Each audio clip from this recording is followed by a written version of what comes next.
Olá, meus amigos, sejam muito bem-vindos a mais um Na Mesa. E cá estamos com o Bibo Internacional. A gente pega ele numa brecha de uma viagem em conexão. outra. Hi guys, I'm fine and you? Thank you so much. God bless America. Foi mais bless difícil o America. inglês britânico ou americano? O britânico, né? Sem sombra de dúvida. O inglês, a gente vê tanto... A gente não, né? Eu via, né? Porque agora estou vendo poucas séries e filmes, né? A vida adulta cobra o seu preço. Aí, então, a gente entende um pouco mais o inglês americano e tal, né? Cara, o britânico é difícil. É mais embolado, parece ter uma batata na boca. E, fica aí o teste. Se você acha que sabe inglês, assista uma entrevista da Adele. E você Agora, mais difícil que o britânico é o indiano. Não, o indiano. Cara, o indiano o egípcio, mano. Escocês também. O Eu escocês. tava no GKPN, né? E tava o Samek, que é um pastor egípcio lá do Cairo, ministrando. Cara, é muito difícil. E aí depois ministrou um pastor americano, você bate o inglês um do outro e fala, cara, totalmente diferente. Parece um inglês do dialeto, outro. né, mano? Parece um dialeto, mas Mas aí, Bibo, você tá bem? Tô bem, graças a Deus. Tirando agora uma crise de rinite, porque moto e frio acho que não é uma boa combinação. Eu acho que estou nesse momento com uma crise de espirro. Vou espirrar durante o programa, mas tudo bem. Então tenham desde já compaixão pelo Bibo. Por favor, meu nariz ele vai entupir. Mas eu também tô com umas rinite meio loucas. Eu não sou A gente muito mora em Joinville, reniteiro, né, né? cara? Mas, cara, antes de ontem, fui pegar um voo. E sei lá o que me deu de manhã, cara, mas eu tava com uma rinite tossindo, não, espirrando, né? Espirrando no voo, espirrar no voo dá um desconforto até pra quem tá do teu lado e tal, porque, né, você vai estar, sei lá, com uma Covid, vai passar pra alguém, né? Exatamente. Mas, gente, a tosse é pior que o espirro, tá? A tosse é pior. Então, tipo... Empurra mais. A tosse, ela traz lá do pulmão mesmo, entendeu? Diafragma ali. Então... o espirro é superficial, né? Exato. Por causa de irritação, né? Exato, espirra, mas então assim, quando alguém tossir do seu lado, aí você realmente, né, empacota essa pessoa, manda pra outro lugar. A gente que mora em Joinville, a gente consegue distinguir... A gente consegue distinguir o espirro da gripe e o espirro da rinite. Né? Exato, né? Na época da Covid tinha aquela camisa, né? Não é rinite, não é Covid, né? Eu quase comprei, porque de tanto que eu espirro. Mas eu melhorei, deixa eu falar um negócio. Depois que eu diminui o açúcar na minha vida... Muita coisa melhorou. Muita coisa melhorou, inclusive crises de rinite e tal. É impressionante. Tanto que assim, essa eu tô tendo, acho que depois de um mês que eu tive uma outra. E eu nem tô tendo, é porque acho que eu passei muito perfume também. Acho que alguém se perdeu do perfume que comprou nos States, é pobre, né? Comprou um perfume na Ross. Na Ross, né? Que não quer dizer muita coisa, né? Pra quem mora lá, porque lá é meio bar. La Ross é tipo a Renner de lá, né? Não, é menos do que a Renner. É menos que a Renner, né?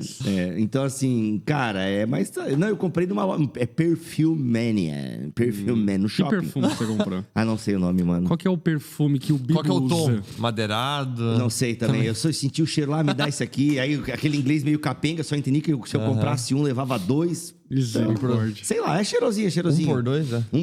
1x2. Peguei uma promoção, semana sem impostos lá em Orlando. Que maravilha. Aí adivinha que eu comprei? Bonequinho. Comprei action figure. Comprou... Comprei um Wolverine, coisa mais Como linda. que é aquele... Como que é o nome daquilo? Funko? Funko? Não gosto de Funko. Não? Funko. Não curto muito. Eu comprei mesmo uma estátua do Wolverine, comprei um Neo, maravilhoso. E comprei o Batmóvel do Wolverine filme de amarelo? Burton. Hã? Wolverine amarelo? É isso, mas Bom só demais, sobre isso. maravilha. E você, Caipira, tudo certo? Tô bem também. Eu quase tive uma rinite psicológica aqui agora, porque enquanto tava falando, começou uma coceira no nariz.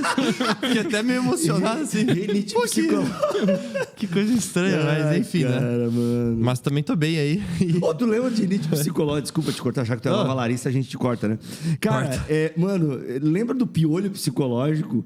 Vocês não pegaram a fase do piolho? Então, quando eu era criança, era normal as crianças terem piolho. Era muito... Eu não sei se tem piolho nas escolas hoje. Tem. Mas na minha época tinha muito piolho. Mas é que é mais raridade, né? Antes, cara... Mas era epidemia. Era nebacetim na cabeça. Quem é da época da nebacetim aí, comenta. Quem ficava com a cabeça cheia de pó branco e tal. E, mano, era uma caça aos piolhos lá em casa. E, mano, eu lembro que às vezes assim, alguém falava, ai, coceira. Acho que eu tô com piolho. Mano, automaticamente tava todo mundo com piolho, com coceira psicológica na cabeça. Piolho psicológico. Piolho psicológico, exato. Melhor do que gravidez psicológica, né? Enfim, vamos lá. Bom demais. Aliás, a gente lançou lá uma enquete sobre como é o nome de quem acompanha na mesa. Verdade. Debunkers, mesários. Teve várias opiniões lá. Cristãos mesiânicos. Mesiânicos. Mas eu gostei mais do The Bookers. A galera comprou bem o The Booker, né? The Bookers É que ficou ruim de escrever só o The Bookers, né?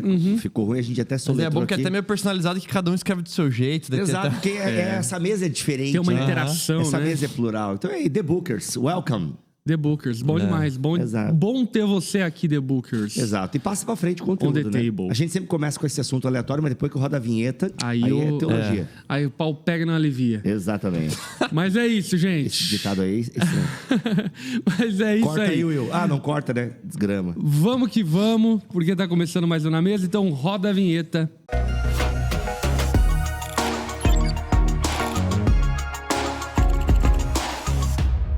Então, meus amigos, o papo hoje é um papo bem interessante, porque eu acho que toca em muitos aspectos a vida cristã.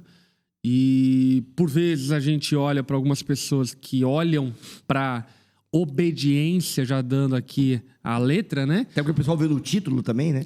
Também tem isso, né? Mas olham para a obediência de uma forma, eu diria, legalista, outros olham para uma forma meritocrata, outros olham com uma motivação espúria. Então, tem uma série de meandros que envolvem a obediência e é o assunto de hoje. Por que obedecer, como obedecer. Em relação, acho que tem algumas visões sobre obediência, né? Para tentar sistematizar o que você acabou de falar. Então, uns olham a obediência como o caminho da salvação. Né? E aí vem o lado meritocrático, legalista e tal. Outros olham a obediência como um fardo muito pesado e, inclusive, um absurdo, né? Por que eu tenho que obedecer? Porque quando a gente fala obedecer a Deus, a gente está falando, em última análise, de obedecer à igreja, né? E olha, e por isso que é um assunto tão importante, porque muitas igrejas, aqui eu já abro um parênteses, né? Muitas igrejas, sabendo do poder que tem, cometem abusos, né? Porque a pessoa, ela tá ali achando que tá... Achando não, né? Ela tá ali obedecendo a Deus, que manifesta a sua autoridade por meio da igreja, e aí é onde muitos abusos acontecem. Então, por isso que a obediência precisa ser bem explicada, bem explanada, para nós entendermos a motivação, né, da obediência. Por quê? E aí, por que algumas pessoas olham com desconfiança para a obediência? Porque é isso. Cara, eu vou ficar obedecendo aí... Por exemplo, eu estava conversando com uma pessoa e aí a gente tá falando sobre pecado de liderança e tal, né? Cada vez mais pecados de liderança vindo à tona e tal. E aí, eu falando, olha, a orientação bíblica do apóstolo Paulo para Timóteo é que ser um líder, se uma pessoa lidera um ministério e ela for pega, né, em alguma falha, consequentemente ser pega numa falha significa uma desobediência. E se tiver provas, é muito importante esse detalhe, se tiver provas, ela tem que ser disciplinada na frente de toda a congregação. Cara, isso pro homem moderno, entendeu? Absurdo. Cara, se acontece isso comigo, eu processo a igreja por difamação e calúnia, tal. São dilemas modernos, né, pra igreja. Então, assim... um exposed é diferente, né? Porque o exposed é um pecado que estava lá oculto e alguém trouxe à tona. Digamos que seja um pecado de um líder, né? Então, houve o exposed. Fulano de tal, né? Kuipers é viciado em Fantaúva. Pá! Saiu o exposed lá. E aí, tipo, beleza, temos prova que o Kuipers é viciado em Fantaúva? Temos, tá aqui, cara, isso aqui. E aí o principal, né? O Kuipers é confrontado. Não, realmente eu sou viciado em Fantaúva. Ele deve ser disciplinado na frente de toda a igreja. Tipo, gente, né? O pastor Kuipers está sendo afastado por um tempo e tal, para ser discipulado, cuidado, porque ele é viciado em Fantaúva e tal. E isso é chocante para o mundo moderno, né? Mesmo, por que a gente não trata entre a gente e tal? Não, porque é a orientação bíblica. E se há uma orientação bíblica, deve ser obedecida. Então, algumas pessoas encaram a obediência como esse lugar, cara, eu não quero porque se é para obedecer isso, eu não quero. Porque a obediência a Deus, ela é, em última instância, um ataque à nossa vontade. Né? A obediência à palavra de Deus é um ataque direto ao nosso ego, ao nosso ventre, né? Porque nós queremos ser movidos pelas nossas vontades.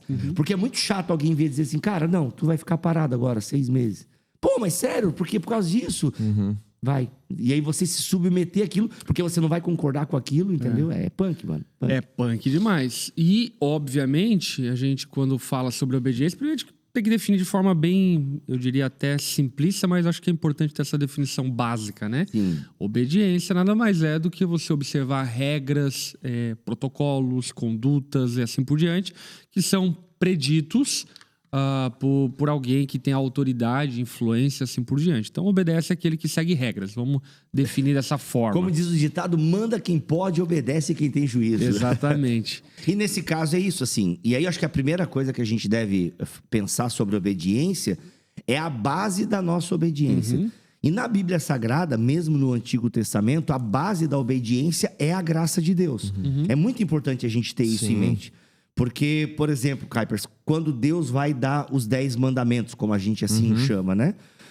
A base dos 10 mandamentos não é a lei, está aqui o que você deve obedecer. Não, eu sou o Senhor teu Deus. Aquele que te libertou, né? Aquele que te tirou da terra do Egito. Exatamente. Tanto que eu acho que, enfim, quando a gente olha sobre esses princípios que você colocou de legalismo ou de fardo, eu até colocaria um terceiro, assim, que infelizmente há pessoas que correm nesse erro também, de olhar como algo que não é pro ser humano. É só realmente pra acusar que eu sou pecador. E já que é pra acusar que eu sou pecador, então realmente, tipo, eu não tenho que tentar também, de alguma maneira, isso é um problema, viver aquilo, né? Isso é um problema luterano, né, irmão? Então, exatamente. Mas assim, às vezes na brincadeira ou não, eu já escutei, né, pessoas falando: não, já que então... já que eu vou pecar, então que eu peque direito, sabe? Que eu peque bem feito nesse pecado e tal, pra realmente aproveitar daquilo, algo do tipo, como um desvirtuamento total da questão, né? Peca bom, beleza. com força, né? Peca com força. Então a questão assim, beleza, já que eu não posso ser perfeito diante da lei, então, enfim, eu também não vou nem tentar ao mínimo, ou não vou nem de alguma maneira me preocupar com a obediência dela, que daí é um equívoco total. E aí eu acho que realmente é uma falsa confiança no sacrifício de Cristo, porque quem pensa dessa maneira, ela até começa a pensar certo. Sim. Porque, de fato, a lei denuncia o meu pecado. Se não houvesse a lei, eu não saberia que matar é pecado. E isso é fato. E Paulo Mas aí é o dilema de Paulo, né? Porque, assim, ainda que de fato a lei sirva, em primeira análise, vamos chamar dessa maneira, como uma forma de denunciar nosso pecado, ela também serve como um padrão daquilo que é bom. Sim. Ou seja, eu preciso olhar para a lei entendendo que ela me ensina a viver aquilo que eu deveria viver, e ainda que eu não consiga, ainda continua sendo a maneira como eu deveria viver. Exato. Vamos voltar para os 10 mandamentos, né? Deus liberta o povo, ou seja, há uma graça, uma misericórdia de Deus sobre o povo, e depois que Deus liberta esse povo, Deus fala assim: gente, é o seguinte, eu tenho aqui 10 palavras que vão mudar a vida de vocês e vão orientar a vida de vocês na entrada da terra. E é bom que vocês obedeçam, não por causa de mim. Eu sou Deus, eu sou completo em mim mesmo. Eu, o Filho e o Espírito. Claro que Deus não fala isso para Moisés, né? Tô aqui agora já teologizando. Eu sou completo em mim, eu tenho anjos aqui ao meu redor, né, me adorando, falando que eu sou santo, santo, santo. O worship nasceu no céu, né? Santo, santo, aquela repetição sem fim. Então o que acontece? Mas olha, eu dou essa instrução para vocês, para que vocês vivam bem na terra que eu vou dar para vocês. Então a lei é para que a gente viva bem. Obviamente que depois, né, a lei vai ganhando complexidades, né, o próprio povo vai, né, reagindo a essa lei e tal, só que a lei é um caminho bom. Só que é o seguinte, eu não consigo cumprir essa lei, e sim, ela denuncia o meu pecado. Só que quando a gente vem então com o evangelho de Jesus Cristo, ele me mostra um caminho superior ao caminho da lei, mas ele, de alguma forma, a lei não é abolida no sentido que eu não devo cumprir, não. Ela é abolida no sentido que o não cumprimento dela não vai me levar à morte, porque eu estou em Cristo. Mas o estar em Cristo me leva a um caminho de obediência, porque o evangelho não é uma vida frouxa, que é como, quer saber, eu não dou conta mesmo? Não, o evangelho vai te levar para um caminho de obediência. É isso mesmo. De obedecer à lei. O evangelho nos capacita e nos habilita para que obedeçamos, né? Exato. A graça de Deus, como também já está descrito lá no Êxodo, né? A graça de Deus é o motivo para a obediência. A gente não obedece porque estamos buscando a graça. A gente obedece porque a graça foi nos dada. Exato. E como resultado a gente obedece. Então, inclusive, nesse sentido, o povo é liberto de uma escravidão e agora Deus concede essa lei, não para que ele seja escravo dessa lei, né? Porque daí às vezes a gente também olha para a obediência de Deus como uma escravidão nossa, né? Então, não, Deus está querendo cercear minha liberdade, Deus está querendo me punir de viver o melhor desta vida, então ele me deu a lei para me barrar. Cara, aí, então, em contrapartida disso, né, realmente Deus coloca está querendo cercear minha liberdade, cara. Sim, tá querendo cercear uma liberdade. Porque a minha liberdade me leva para Gênesis 3. Deus cerceia, sim, a liberdade do ser humano. E acho que a gente... Por quê? Porque a minha liberdade ela me leva a um caminho de irresponsabilidade. De independência. É a minha independência. Isso. Eu costumo dizer, né? Às margens do rio Eufrates, Adão e Eva gritaram independência e morte. Entende?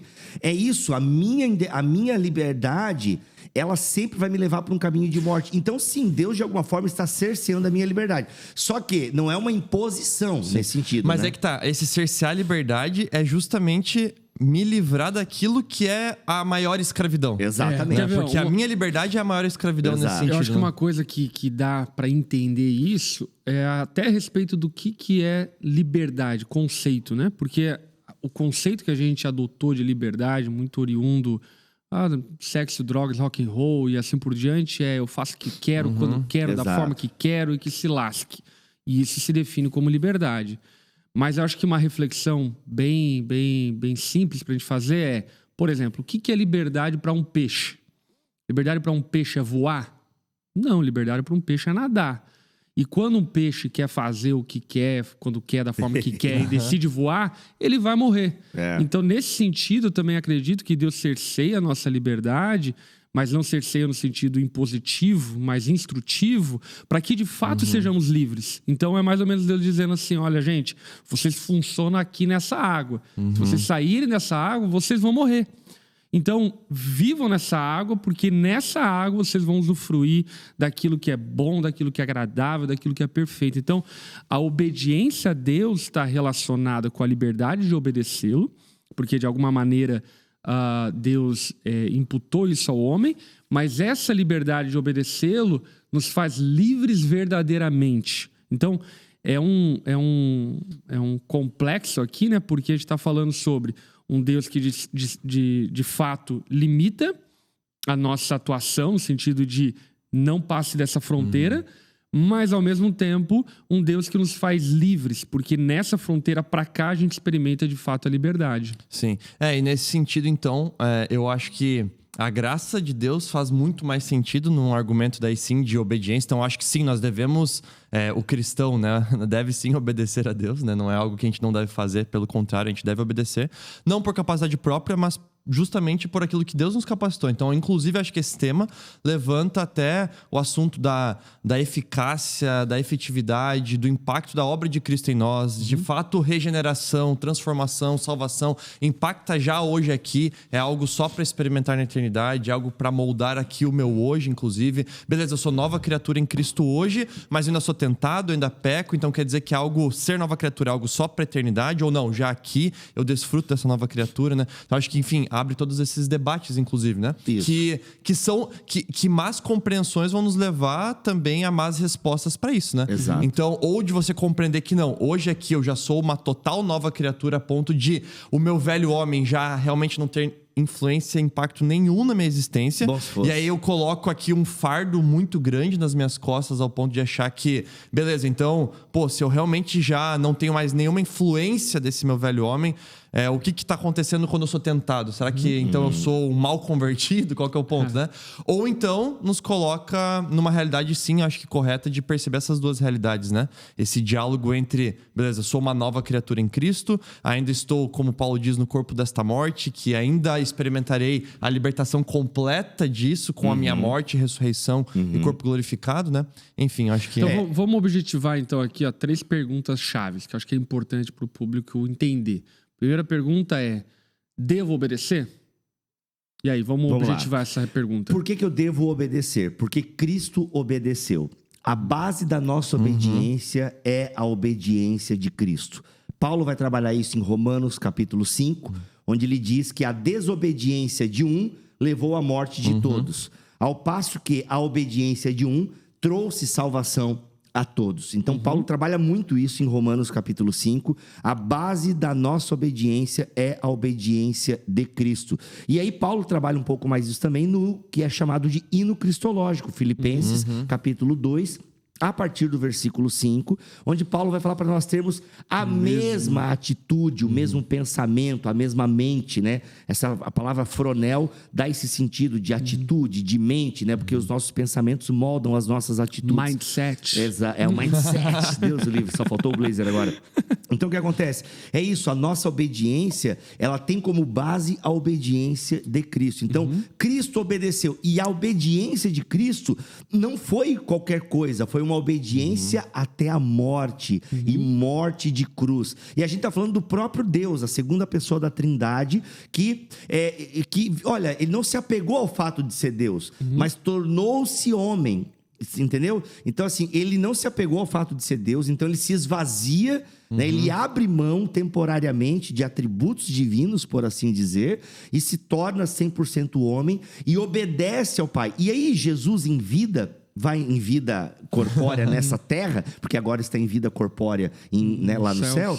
Ele diz o seguinte: a minha comida e a minha bebida é fazer a vontade do meu Pai. Então, Jesus passa, né, o seu tempo aqui nas terras arenosas da Palestina, ensinando o povo a obedecer e a obedecer o reino de Deus, obedecer a Deus. Então, Jesus passa. Só que ele sabe que o ser humano não dá conta de obedecer por si só. Vamos deixar isso aí para a segunda pergunta, que eu já sei onde você vai chegar, que é a graça de Deus que capacita o homem. Então a base da nossa... Por que eu devo obedecer? Por que eu devo obedecer? Porque Cristo obedeceu e fala: ei, quer ser meu discípulo? Pegue a sua cruz e venha após mim. Ou seja, obedeça da forma que eu obedeci. Perfeito, Bibo. E eu acho que uma coisa que a gente não pode tirar de consideração a respeito disso também é que a obediência, ela está relacionada com o nosso estado. Nós somos criaturas de um Criador. E, portanto, sendo criaturas de um Criador, é óbvio que quem dita as regras é o Criador. Não é a criatura que vai dizer ao Criador o que ele deve e o que ele não deve fazer, mas o Criador que fala à criatura. Então, obediência é um dever nosso por existência, porque nós viemos por segundo, nós fomos criados por Deus. Ou seja, não somos nós que lideramos Deus, mas é Deus quem nos lidera, e isso é uma questão de submissão a partir do fato de que fomos criados por Ele. Exato. É a teologia do Loki, em Vingadores 1. Né? Olha aí. Lá vem! Mas o Loki, né? O irmão do Thor em Vingadores 1, quando ele chega, inclusive, na Alemanha, lá para pegar uma pedra... E ele manda todo mundo ficar de joelho. Ele fala: olha, essa é a condição natural do ser humano. Vocês foram feitos para serem governados. E tu tá certo, Loki. É verdade. Só que não por tiranos como você, mas, né, pelo verdadeiro rei. Né? Então, o Loki tá certo. Nós somos feitos para sermos governados. E é por isso que a contrapartida dessa resposta é verdadeira, né? A desobediência leva à rebelião, leva à independência, leva a ser Deus de si mesmo, né? Ao caminho de Satanás. Exatamente. E aí vamos para uma segunda pergunta que vou jogar aqui pro Kuipers, que é qual? Consigo obedecer?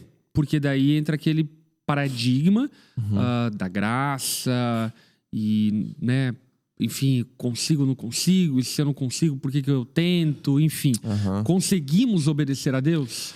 Então, de maneira objetiva, depende. Não, de maneira objetiva, eu não vou ser objetivo. Não, brincadeira. Veja bem. Nossa, não começa com veja bem até o 3 de 1. Não, brincadeira. Mas assim, realmente essa pergunta, eu creio que ela é uma pergunta complexa de ser feita. Mas ela deve sim ter uma resposta clara para nós cristãos. Em que sentido? Nós cristãos podemos sim obedecer a Deus. Eu creio nisso. A partir de que princípio? A partir do princípio de que todo ser humano é escravo de algum senhor. Ou escravo do pecado, né, ou do diabo, se você preferir assim dizer, ou escravo de Deus. Então nós temos algum senhor que não nos faz um fantoche em suas mãos, mas que sim, nós somos inclinados a servir esse nosso senhor. Então, a partir do momento em que nós nascemos neste mundo, o nosso senhor é sim o pecado. Nós temos como senhor o pecado, enquanto que nossas inclinações, a nossa vontade está em servir a este senhor. Agora, uma vez que Cristo nos comprou por meio do seu sangue, uma vez que Cristo nos salvou, nós temos agora em Cristo a possibilidade de obedecer a Deus. Por quê? Porque se a obra de Cristo realmente é eficaz e se eu realmente creio nisso, Cristo tem poder para me libertar do domínio do pecado e da escravidão do pecado. Isso faz com que hoje eu seja já uma criatura em sem corpo pecados. regenerado, sem pecados? Não. Isso faz com que hoje eu esteja ainda neste mundo, e inclusive, né, Colossenses vai falar que nós estamos escondidos em Cristo, né, e nós aguardamos com esperança o dia em que, com o meu último suspiro, eu vou morrer, ressuscitar em glória, e aí então perfeitamente cumprirei a vontade de Deus, digamos assim, em obediência. Então, o já e ainda não, né? Exatamente. Então, qual que é o ponto? É óbvio que vai ter dias, vai ter momentos da tua vida que tu vai se sentir como, inclusive como cristão, como alguém que, pô, mas será que eu consigo, não consigo? Como é que tá? Eu tô lutando tanto contra essa tentação, tanto contra isso. Mas qual que é o ponto? Que é o que eu creio, né? Eu creio que realmente a obra de Cristo é poderosa o suficiente para nos libertar da escravidão do pecado. E se isso é verdade, isso também faz com que a contrapartida seja verdadeira. Eu posso, então, obedecer a Deus a partir desse fato, né? Tanto que, inclusive, o obedecer a Deus aqui se torna não usar essa palavra não necessariamente exigência, mas se torna uma realidade para aquele que crê, à medida que, inclusive, eu coloco esse fardo sobre aquele que não crê, de viver de acordo com a lei de Deus, com a vontade de Deus, eu faço disso mero legalismo e tô matando ainda mais aquela pessoa e colocando um fardo desnecessário, Boa. né? Gente, olha a beleza da teologia, né? O Kuypers deu uma ótima resposta luterana a essa pergunta, né? A formação do Kuypers é luterana, como a minha, só que eu venho de berço penteca, né? E aí eu complemento a resposta do Kuyper dizendo que a obra de Cristo é eficaz em nós, isso é fato, isso é bíblico, isso está certo. E como se efetiva a obra de Cristo em nós? Por meio do Espírito Santo. Ou seja, o Espírito Santo que desce sobre a igreja no Pentecoste, dinamiza a igreja para o testemunho eficaz da obra de Cristo e torna possível o pecador morto em seus delitos e pecados, ou seja, torna possível que ele tenha vida e o vivifica, o capacita a obedecer a Deus, custe o que custar, né? Porque custou o sangue de Cristo e vai custar também a nossa obediência, vai custar dor de barriga, vai custar a luta contra o pecado. E isso é possível por quê? Porque o Espírito Santo que nos foi dado nos ajuda na luta contra o pecado. E aí eu quero, para não ficar só nas minhas palavras, se a gente for ler Romanos capítulo 8, gente, leia, pause agora esse vídeo aqui e vai ler Romanos capítulo 8 a partir do versículo 1, mas eu vou ler só aqui a partir do versículo 4. Desculpa, é tipo quando eu pego aqueles livros assim, tem uns livros que eu pego às vezes pra ler, daí eu falo assim, cara, eu vou ler rapidinho aqui. Tipo, só quero dar uma leitura aqui rápida. Daí eu leio a introdução e tá. O meu desejo como autor não é que você faça essa leitura rápida, por isso ao longo do capítulo eu coloco sugestões de você parar e orar, parar e refletir. Eu falo, cara, não vai ser esse livro. Eu tô escrevendo meu livro agora. Eu tô escrevendo a continuação do Deus que Destrói Sonhos, né? E aí teve uns 2 momentos que eu falei, para esse livro agora e vai ler o texto bíblico. Eu já sei que o pessoal não vai, mas eu tô sugerindo, né? Boa. O versículo 4 diz o seguinte: de modo que nós, que agora não seguimos mais nossa natureza humana, mas sim o Espírito, possamos cumprir as justas exigências da lei.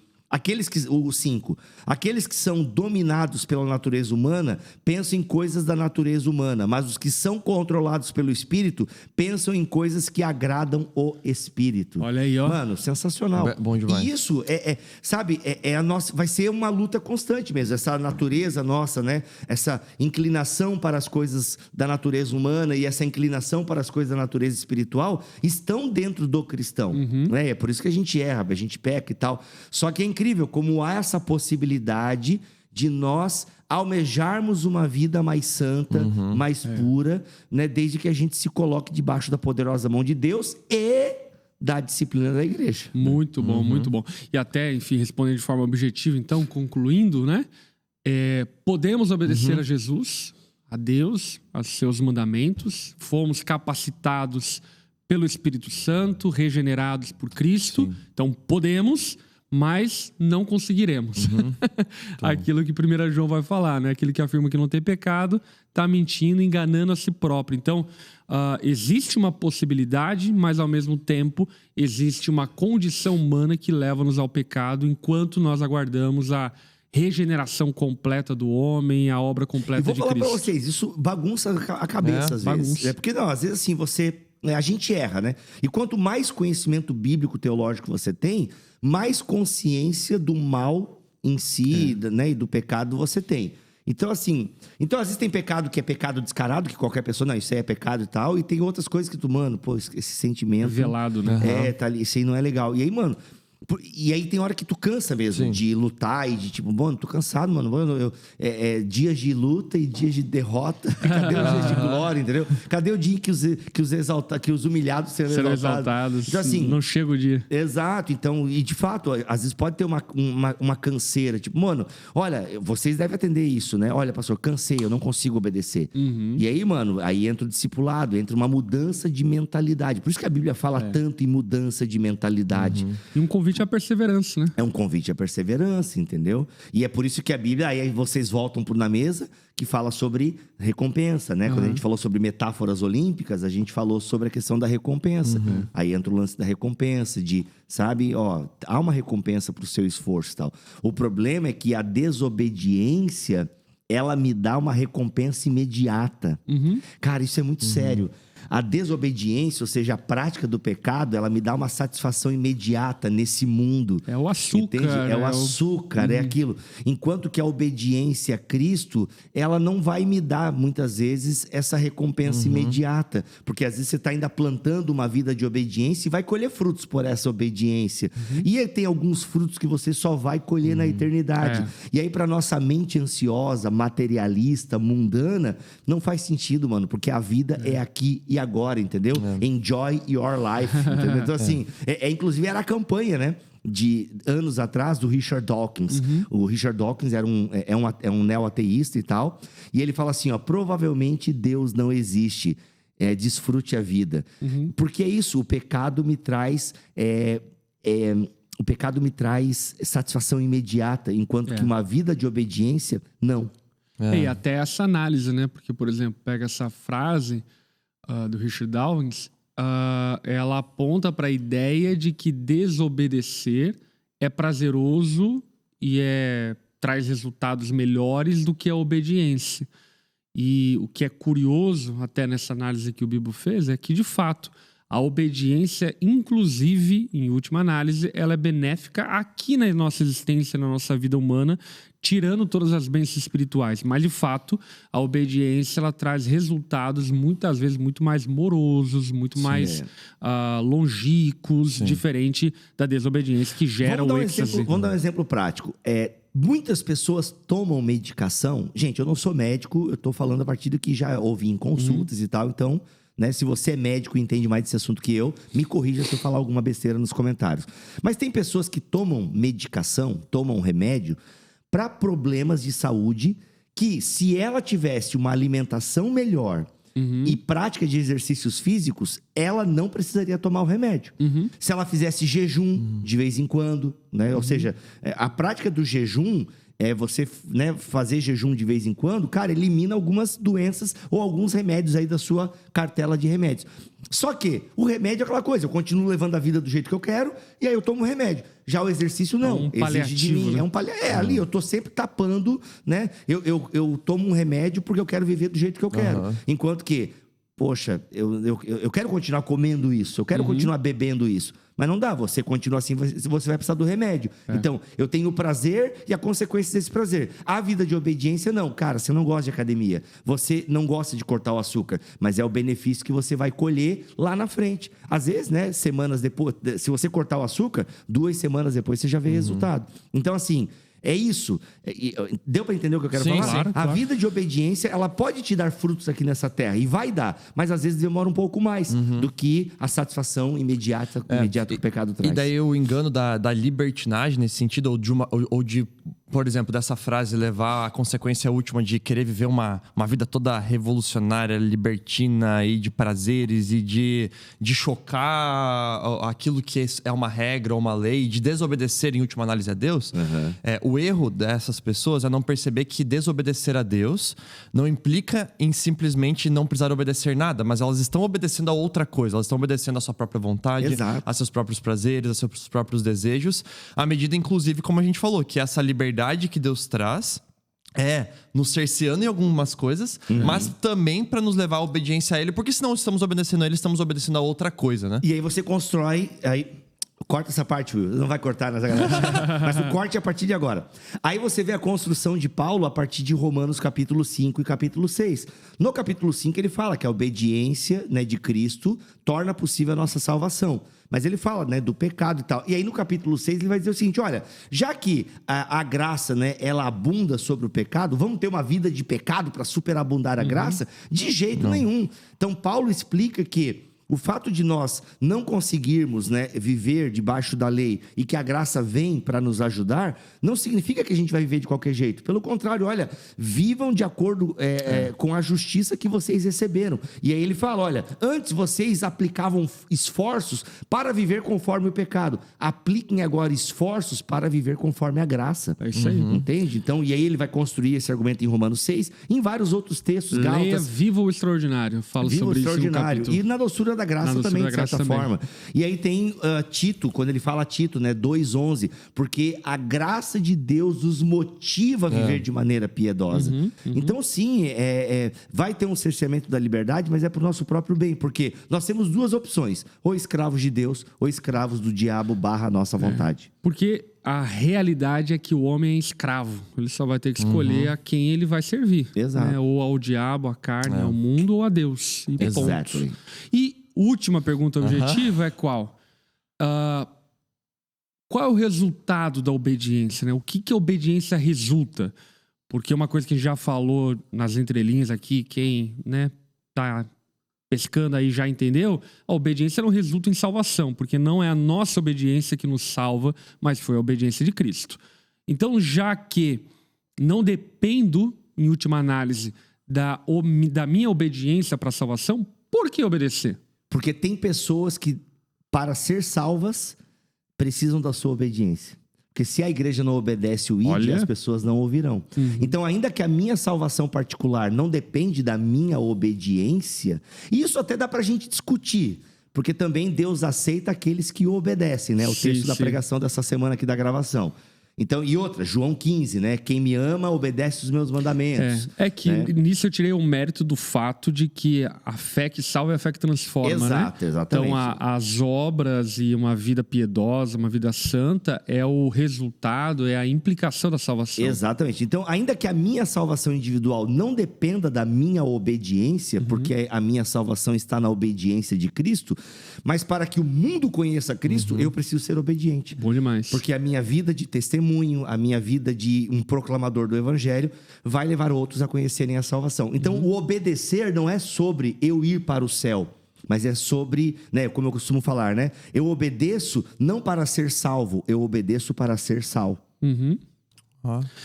E assim, uma coisa que eu acho que também a gente não pode tirar de vista são os frutos, e vamos chamar dessa forma, porque eu acho que a gente está no mundo coach, e acho que é interessante a gente fazer esse link, que é qual? Os resultados da obediência. A obediência gera resultados. E eu digo isso por conta da minha vida, por exemplo. Obviamente, enfim, foi Cristo que me regenerou, me transformou, me capacitou para obedecer.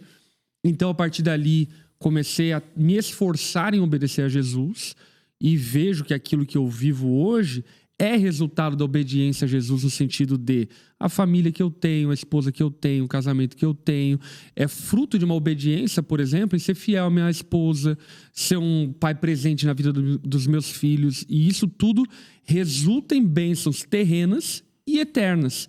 Então, a gente não pode desconsiderar também que a palavra de Deus, ela é também um livro de sabedoria. Sim. E sendo um livro de sabedoria, ela leva-nos a vivermos de forma sábia, que resulta em uma vida melhor. Uma vida melhor em vários aspectos, né? Familiar, financeira. Por exemplo, se você observa os preceitos financeiros da palavra de Deus, você vai ter uma vida melhor financeiramente. Não significa que você vai ser rico, não é isso, não é uma promessa, mas significa que você vai ter uma vida mais organizada, ter uma vida com menos pendências, com menos culpas, assim por diante. Então, a obediência, ela também resulta em benefícios humanos, transitórios e terrenos, como também traz bênçãos celestiais. Bom demais.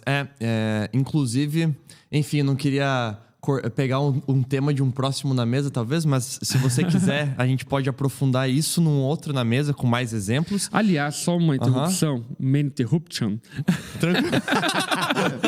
Main interruption. Galera, coloca nos comentários, a gente olha os comentários, pode ter certeza disso. Temas que a gente pode trabalhar, que você tem dúvidas, enfim, porque isso é bem proveitoso pra gente montar a pauta, tá bom? Voltando, Gustavo. Bom demais. Na verdade, o que eu ia falar é sobre essa questão. A gente pode fazer talvez na mesa completo sobre o papel da lei, o uso da lei e a lei de Deus, tanto no Antigo e Novo Testamento, quanto para cristãos e não cristãos, fazer isso. Bora na próxima gravação, que a gente precisa me preparar para isso aí. Preciso pegar o meu Joe Gondengay e dar uma lida no capítulo 7 da sua teologia bíblica, lançado pela Thomas Nelson Brasil, capa verde, capa dura, coisa linda. Compra pelo meu link. Não, mas só assim que eu acho que complementa bem esse nosso assunto de hoje. Um breve resumo sobre isso. Existe também, por parte de alguns reformadores, uma compreensão, e pós-reforma, na verdade, melhor dizendo, do uso da lei em 3 questões. E, por exemplo, o uso da lei sobre uma perspectiva de... A lei serve para todas as pessoas que existem no mundo. Então, a lei de Deus não é só para crentes, né? Porque também a gente pode cair nisso, né? A gente tá falando que, beleza, a gente só consegue obedecer quando Cristo me encontra, então, eu só posso ter essa possibilidade quando Cristo me encontra. Então, quer dizer que para quem não é crente, a lei de Deus não serve para nada? É só um fardo? Não. A lei de Deus, ela também exerce um caráter de moral, uso civil, moral, ético, de preservação da vida, em última análise. Então, por exemplo, quando a lei de Deus fala sobre não matar, isso não é bom só pro crente, isso é bom pro descrente também, isso vai gerar benefícios pro descrente também. Uma sociedade que tem, por exemplo, o direito à vida é uma sociedade melhor, é uma sociedade mais justa, é uma sociedade, enfim, que você pode viver, no mínimo, né? Então, porque a lei de Deus é boa. Exatamente. Então, a lei de Deus expressa o caráter de Deus e a lei de Deus, nesse sentido, promove a vida onde ela está. Então, isso é positivo para todos, para a sociedade em geral. Aí, uma outra questão óbvia que a gente tratou aqui também, um segundo uso dela seria para denunciar nosso pecado, porque daí, beleza, se para organização social, para viver em sociedade, ela é positiva, isso tem várias implicações, né? Desde questões políticas, que a gente pode discutir realmente e se aprofundar. Eu já poderia falar, você está querendo estabelecer uma teocracia, então, Gustavo Kuipers. Não seria isso, mas isso justamente envolve o nosso debate público. Mas é sim. muito importante o que você está falando, porque eu acho que a gente tem que, inclusive, nesse tópico, fazer uma distinção entre, vamos lá, leis religiosas. Sim. Que é pro âmbito da igreja, pro âmbito da fé e assim por diante, e leis morais. Nas leis morais, como cidadãos, e eu não digo nem como cristãos, mas como cidadãos, a gente precisa crer de fato que a moralidade bíblica é superior à moralidade mundana, secularista, assim por diante, pagã, e entrar no pleito do debate, aí não com argumento bíblico-teológico, mas com argumento moral, ético, filosófico, enfim, para poder de fato levantar bandeiras morais que gerem bem a sociedade, né? Sim. Por exemplo, se tu se interessar por esse assunto, é só pesquisar a influência que a moral cristã, os 10 mandamentos, tiveram na própria Constituição da formação dos direitos humanos, Declaração dos Direitos Humanos e coisas nesse sentido. Então, é bom para todos, não só para quem é cristão. Agora, ela também serve, obviamente, para denunciar nosso pecado e nisso nos levar à compreensão de que precisamos de um Salvador, porque não damos conta de cumprir a lei. Mas também, em um terceiro ponto, para aqueles que são crentes, daí ela serve sim como o padrão nosso de moral, conduta, ao qual nós queremos nos amoldar, não por mérito próprio, pelos méritos de Cristo, obviamente, mas porque há o Espírito Santo em nós nos capacitando, nos forjando, nos preparando, para que sejamos, sim, conforme a imagem de Cristo e cada dia mais parecidos com Ele como seus discípulos, né? Sensacional. É isso. Fechou. Muito bom, hein? Entendeu? Curta, compartilhe e obedeça. É isso aí, gente. É nóis. Tchau, tchau. Tchau, tchau. Falou.